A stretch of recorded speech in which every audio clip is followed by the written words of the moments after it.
तो दोस्तों एक बार फिर से स्वागत है आपका हमारे इस चैनल में, जहां आज हम एक्सप्लेन करने वाले हैं रॉकी और रानी की प्रेम कहानी मूवी को। तो वीडियो को शुरू करते हैं, और अगर वीडियो अच्छा लगे तो वीडियो को लाइक जरूर कीजिएगा और इसी तरह की वीडियोस पाने के लिए आप हमारे इस चैनल को सब्सक्राइब कीजिएगा, ताकि आपको इसी तरह के लेटेस्ट और फ्रेश कंटेंट मिलते रहे। तो फिल्म की कहानी शुरू होती है रॉकी रंधावा की फैमिली से। दरअसल रॉकी शहर के सबसे बड़े मिठाई वाले खानदान का वारिस है। तड़कते भड़कते कपड़े पहनने वाला पंजाबी रॉकी प्रोटीन शेक लेकर बल्ले सल्ले बनाने में जुटा रहता है। अंग्रेजी उसे बोलनी नहीं आती है और जनरल नॉलेज से उसका दूर दूर से कोई वास्ता नहीं है। तो रॉकी अपने संयुक्त परिवार के साथ रहता है, जहां घर ही नहीं बल्कि मिठाई के बिजनेस पर राज करने वाली उसकी सख्त दादी धनलक्ष्मी पूरे घर पर राज कर रही है। उसके बिना पत्ता भी नहीं हिलता है। और उनके घर में है दादी के इशारों पर चलने वाले पिता तिजोरी, जो कि रॉकी के पिता है, और वो अपनी माँ की हर एक बात मानते हैं। और उसके घर में है याददाश्त गवा चुके शायर दादा, जिनकी याददाश्त कभी कभी वापस आ जाती है, मगर धनलक्ष्मी उनके ऊपर बिल्कुल भी ध्यान नहीं देती है। और साथ ही रॉकी की माँ, जो कि अपने पति को परमेश्वर मानती है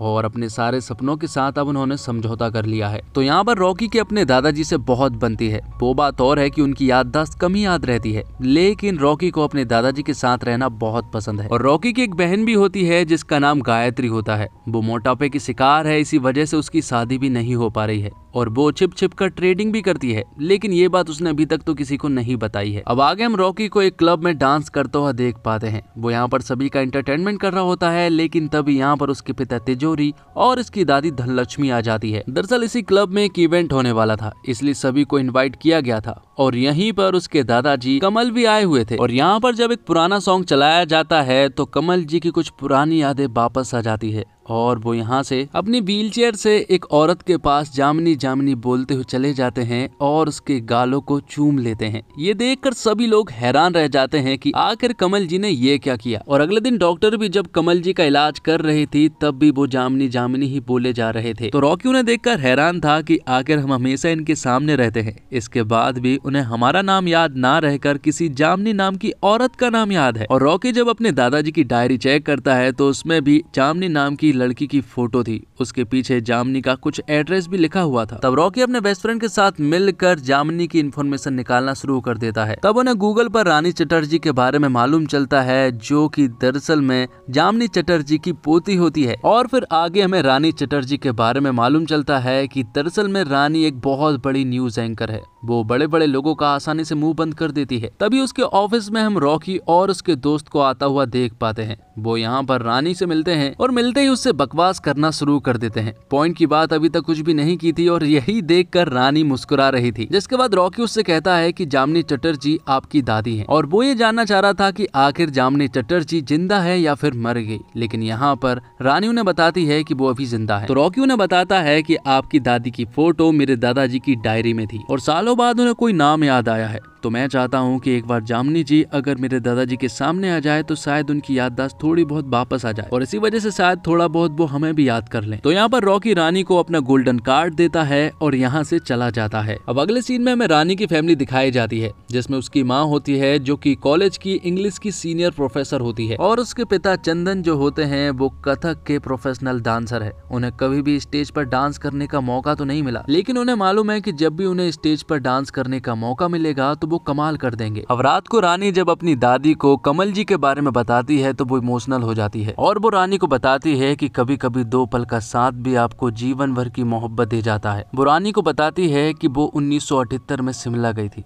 और वहाँ पर उसकी मुलाकात कमल जी से हुई थी और उनसे उन्हें मोहब्बत हो गई थी, जबकि वो लोग बस वहाँ पर 7 दिनों के लिए रुके थे, लेकिन वो 7 दिन उसे आज भी याद हैं। वो कमल जी के साथ अपनी पूरी जिंदगी बिता सकती थी, लेकिन उसने अपनी फैमिली को चुना। अब रानी को कहीं ना कहीं अपनी दादी की कहानी में दर्द सा महसूस हुआ था, इसलिए वो तुरंत ही रॉकी के पास कॉल कर देती है और उससे कहती है कि मुझे तुमसे जरूरी बात करनी है। तो रॉकी रानी को एक अखाड़े में बुलाता है, जहाँ पर कि एक बहुत बड़ा इवेंट होने वाला था। तो यहाँ पर रानी रॉकी से कहती है कि मैं तुम्हारे दादाजी और मेरी दादी की मुलाकात करवाना चाहती हूँ, तो तुम अपने दादाजी को लेकर मेरे घर पर आ जाना। लेकिन ये तो पॉसिबल नहीं था, क्योंकि दादाजी कहीं पर नहीं जाते हैं। तो रानी उससे कहती है तो ठीक है, मैं अपनी पूरी फैमिली को लेकर तुम्हारे घर पर आ जाऊंगी। जिसके बाद यहाँ पर डांस की एक सॉलिड परफॉर्मेंस होती है और रानी और रॉकी की अभी कुछ ही मुलाकात हुई थी, लेकिन रॉकी को रानी अब स्पेशल लगने लगी थी। वो जिस तरह से रानी को देख रहा था मानो जैसे उसे प्यार हो गया हो। अब रानी अपनी पूरी फैमिली को लेकर रंधावा पैराडाइज पहुंच जाती है। यहाँ पर रॉकी की फैमिली बहुत ही ज्यादा अनोइंग है और उसकी दादी और उसके पिता बहुत ज्यादा सख्त हैं। जिसके बाद यहाँ पर वो सभी लोग मिलते हैं और फिर थोड़ी देर के बाद जामनी जो है वो यहाँ पर कमल जी से मिलती है।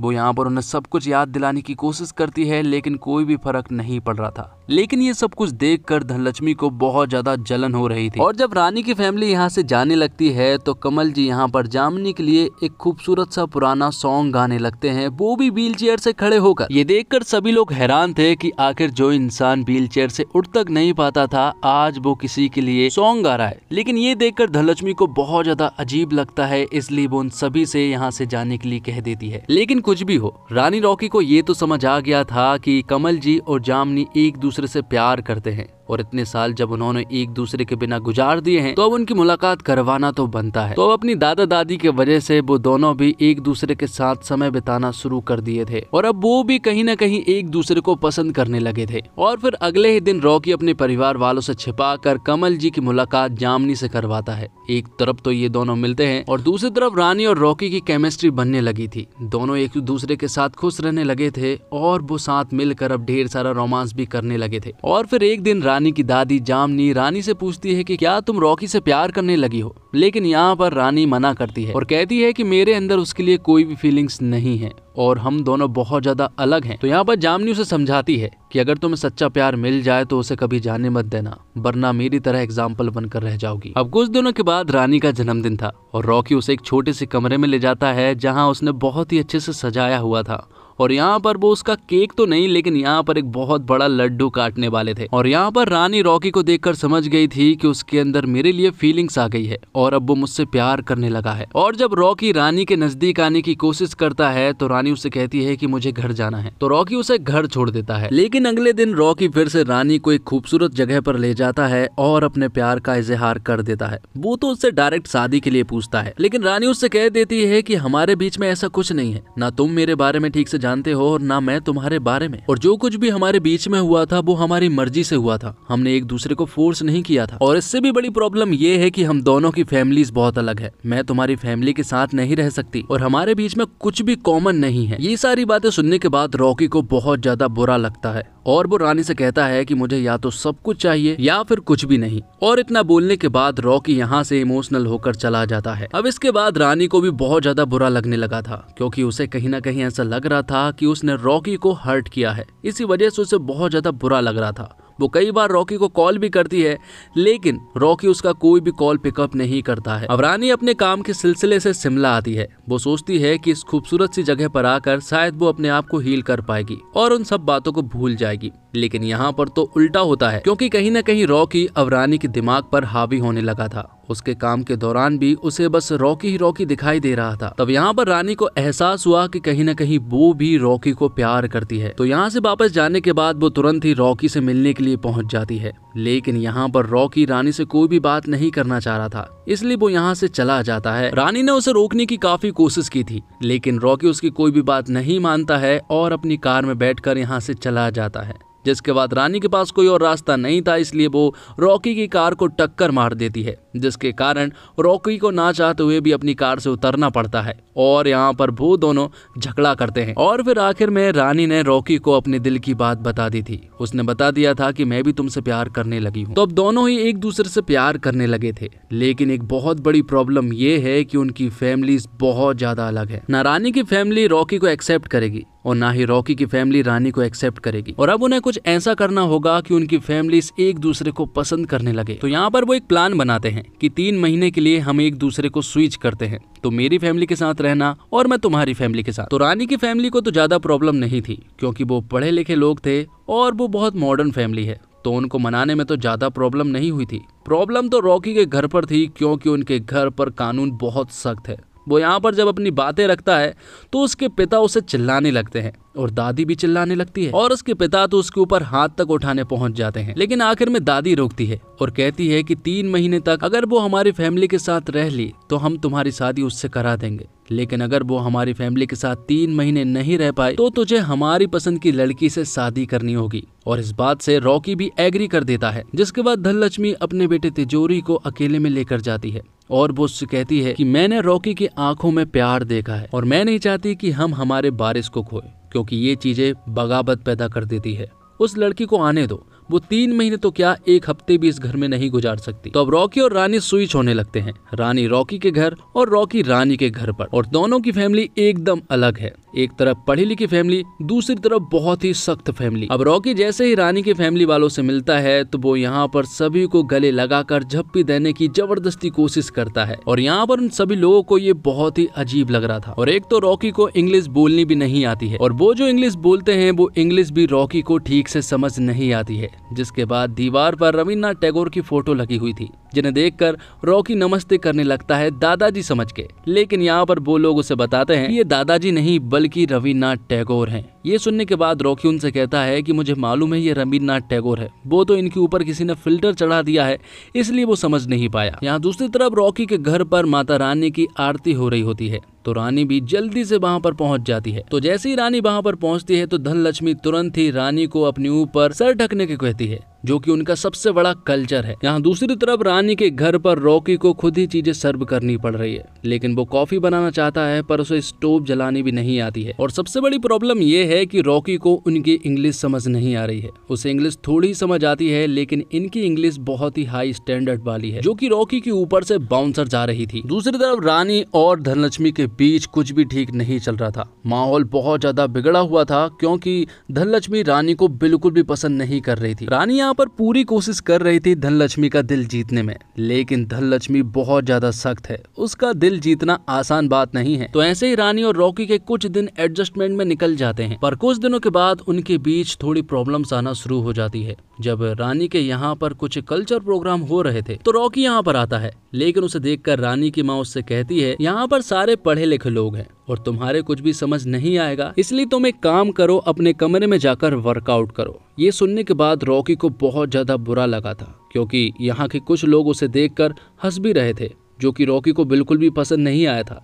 यहाँ पर रॉकी ने कुछ भी नहीं बोला था और चुपचाप यहाँ से चला जाता है। और यहाँ दूसरी तरफ रानी जो है वो रॉकी की माँ और उसकी बहन के साथ दोस्ती करना शुरू कर देती है। रॉकी की बहन को ट्रेडिंग करना पसंद है और वो चोरी छुपे करती है, और रॉकी की माँ को गाना गाना बहुत पसंद है और वो बहुत ही अच्छा गाती है। वो पहले प्रसार भारती में गाया करती थी, उसे आशा भोसले बनना था, लेकिन शादी हो जाने के बाद उसने अपने सपनों के साथ समझौता कर लिया। तो यहाँ पर रानी रॉकी की माँ और बहन को सपोर्ट करने लगती है, लेकिन रॉकी की दादी को रानी बिल्कुल भी पसंद नहीं थी। वो किसी भी तरह से बस रानी को यहाँ से निकालना चाहती थी। और जब रॉकी के बेस्ट फ्रेंड की शादी हो रही थी तो सभी लोग वहां पर जाते हैं। इस शादी में रानी की पूरी फैमिली भी आई हुई थी और धनलक्ष्मी को बहुत अच्छे से मालूम है कि उन लोगों को कैसे बेइज्जत किया जाए। तो धनलक्ष्मी स्टेज पर अनाउंस करवा देती है कि रानी के पिता चंदन बहुत अच्छा डांस करते हैं। फिर सभी के कहने पर चंदन स्टेज पर पहुंच जाता है और उनका तो दरअसल में ये सपना होता है कि वो पूरी पब्लिक के सामने स्टेज पर डांस करे, लेकिन ये पंजाबियों की शादी थी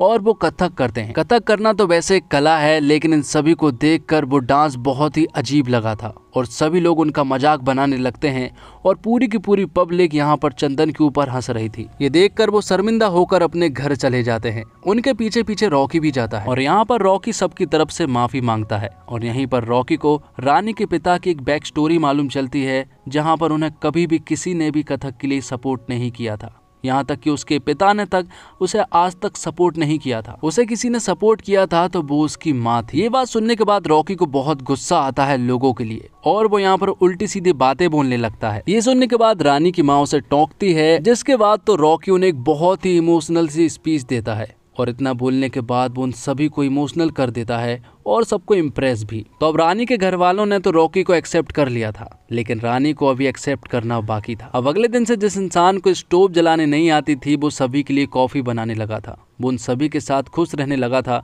और वो लोग भी रॉकी के साथ अब बहुत खुश थे। लेकिन यहाँ दूसरी तरफ माहौल अभी भी बहुत ज्यादा बिगड़ा हुआ था। क्योंकि धनलक्ष्मी रानी को बिल्कुल भी पसंद नहीं कर रही थी। जिसके बाद रानी के घर से माँ दुर्गा की पूजा के लिए इनविटेशन आता है और सभी को वहाँ पर जाना पड़ता है। तो अब रॉकी की पूरी फैमिली यहाँ पर आई हुई थी और यहाँ पर रानी के पिता चंदन कथक की एक सॉलिड परफॉर्मेंस देने वाले थे। शुरुआत में तो वो ही डांस करते हैं, लेकिन थोड़ी देर के बाद रॉकी भी उनका साथ देता है और उनके साथ कथक का एक सॉलिड परफॉर्मेंस देता है, जो देखकर रॉकी के घर वालों को मतलब धनलक्ष्मी और तिजोरी को बिल्कुल भी अच्छा नहीं लगता है। जिसके बाद सभी लोग यहाँ पर डांस करते हैं, जो देखकर धनलक्ष्मी को बहुत ज्यादा बुरा लगता है और वो बीच आरती से यहाँ से चली जाती है। उनके पीछे पीछे रॉकी भी जाता है।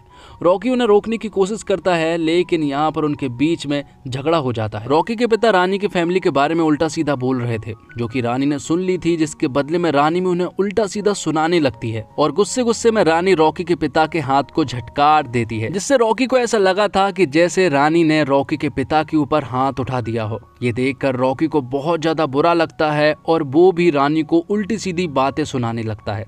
रानी यहाँ पर उससे कहती है कि आज के बाद वो उससे कभी भी नहीं मिलेगी और ये रिश्ता यहीं पर खत्म हो रहा है। अब दोनों फैमिली अपने अपने घर पहुंचती है तो रानी की फैमिली का माहौल एकदम अलग था, क्योंकि वो सभी लोग रॉकी को पसंद करने लगे थे। रानी को ऐसा लग रहा था कि रॉकी हमारे लिए ठीक नहीं है, लेकिन रानी की फैमिली वालों के हिसाब से रॉकी एकदम परफेक्ट है। यहाँ दूसरी तरफ रॉकी की फैमिली वालों का माहौल एकदम अलग था। सभी लोग रॉकी को बुरी तरह से चिल्ला रहे थे और यहाँ पर मालूम चलता है कि रॉकी की मां ने दरअसल में सॉन्ग का ऑडिशन दे दिया है, जिस वजह से तिजोरी उनके ऊपर हाथ उठाने लगता है। यहाँ पर बीच में ही रॉकी उन्हें रोकता है और कहता है कि रानी ने जब तुम्हारे ऊपर हाथ उठाया था तो मैंने उस रिश्ते को छोड़ दिया था, जबकि उसने तो तुम्हारे ऊपर हाथ भी नहीं उठाया था। अब तुम ऐसी औरत के ऊपर हाथ उठा रहे हो जिसे मैं भगवान मानता हूँ, तो फिर मुझे ये रिश्ता भी तोड़ना होगा। लेकिन तभी यहाँ पर कमल जी अपने बेटे तिजोरी को पुकारते हैं, जो कि उन्होंने सालों से नहीं किया था। यहाँ पर कमल जी तिजोरी से कहते हैं कि फैमिली को कभी भी मत तोड़ना, और इतना बोलने के बाद ये उनके आखिरी शब्द थे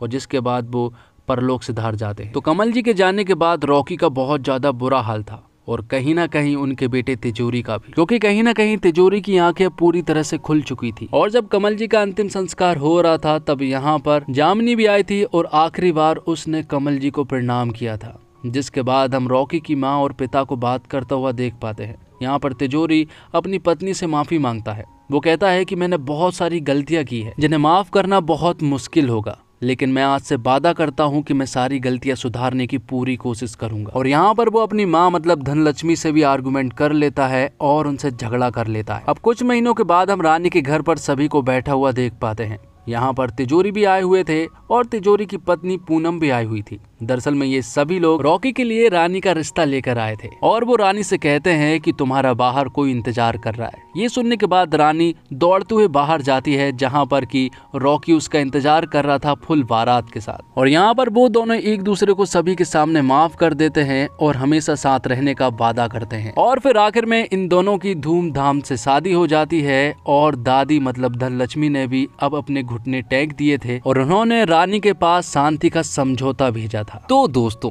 लोगों का कहना है कि बॉलीवुड का पुराना दौर वापस आ चुका है, यह हिट है। उनका यह भी कहना है कि यह फिल्म भले ही कभी खुशी कभी गम जैसी नहीं है, पर इसमें खुशी, हंसी मजाक, परिवार, रिश्ते, कॉमेडी और मसाला का परफेक्ट मिश्रण है। हालांकि कुछ लोगों ने रॉकी और रानी की प्रेम कहानी को एवरेज और वन टाइम वॉच भी बताया है और एक लंबे समय के बाद करण जौहर बतौर निर्देशक लेकर आए हैं रॉकी और रानी की प्रेम कहानी, जिसमें उन्होंने अपने ट्रेडमार्क पंजाबी अंदाज वाली फिल्म में बंगाली तड़का डालते हुए एक पारिवारिक लव स्टोरी बनाई है। बस नया ये है कि फिल्म में मनोरंजन के बारे में वो सारे रस डले गए हैं जो आजकल के युवाओं को वेब सीरीज और हॉलीवुड की फिल्मों में मिल जाते हैं। मूवी मनोरंजन का अपना वादा पूरा करती है।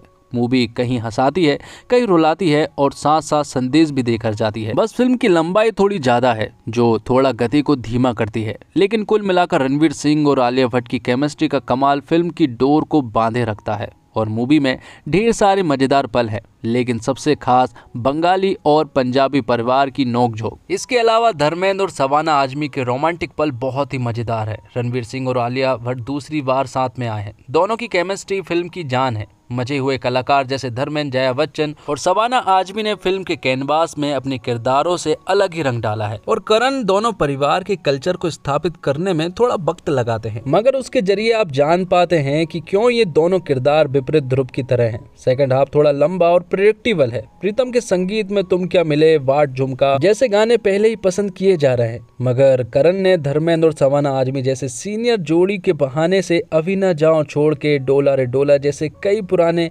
मेलोडीज गानों को खूबसूरती से इस्तेमाल किया है। शशांक खेतान, सुमित रॉय, इशिता मल्होत्रा की लिखी कहानी में मोहित्रा के संवाद मजेदार है। नितिन बेद अगर एडिटिंग में कसावट रखते तो मजा आ जाता। और रणवीर सिंह इस बार अपने पूरे फॉर्म में है, वो पूरी तरह से एनर्जी में है और यही उन पर सूट करता है। और आलिया केंद्रीय भूमिका में है, कहानी के हर बिंदु पर वे खरी उतरी है। महिलावादी दृश्य हो या पारिवारिक दृश्य, हर जगह पर वह अव्वल रही है। और रणवीर सिंह शुरुआत से जो एक्टिंग करते हैं, आप उन्हें स्टैंडिंग ओवेशन दे सकते हैं। रणवीर सिंह बॉलीवुड के रॉकी भाई हैं। उनकी परफेक्ट बॉडी हो, डांस सीक्वेंस हो, उनका दिल्ली वाला स्वैग हो, मस्त मौला अंदाज हो या फिर बच्चों जैसे उनका रोना हो, रणवीर दिल छू लेते हैं। पहले लगा था कि बैक टू बैक हिट देने वाली आलिया उन्हें खा जाएगी, लेकिन मिस्टर सिंह इज पावरफुल, बल्कि रणवीर अपनी एक छाप आप पर छोड़ जाएंगे। और इसी के साथ ये वीडियो यहीं पर खत्म होता है। तो दोस्तों, उम्मीद करता हूँ आपको वीडियो पसंद आई होगी। वीडियो पसंद आई हो तो वीडियो को लाइक जरूर कीजिएगा और इसी तरह के वीडियोस पाने के लिए आप हमारे चैनल को भी सब्सक्राइब कीजिएगा, ताकि आपको इसी तरह के लेटेस्ट और फ्रेश कंटेंट मिलते रहे। धन्यवाद। जय हिंद, जय भारत, जय श्री राम।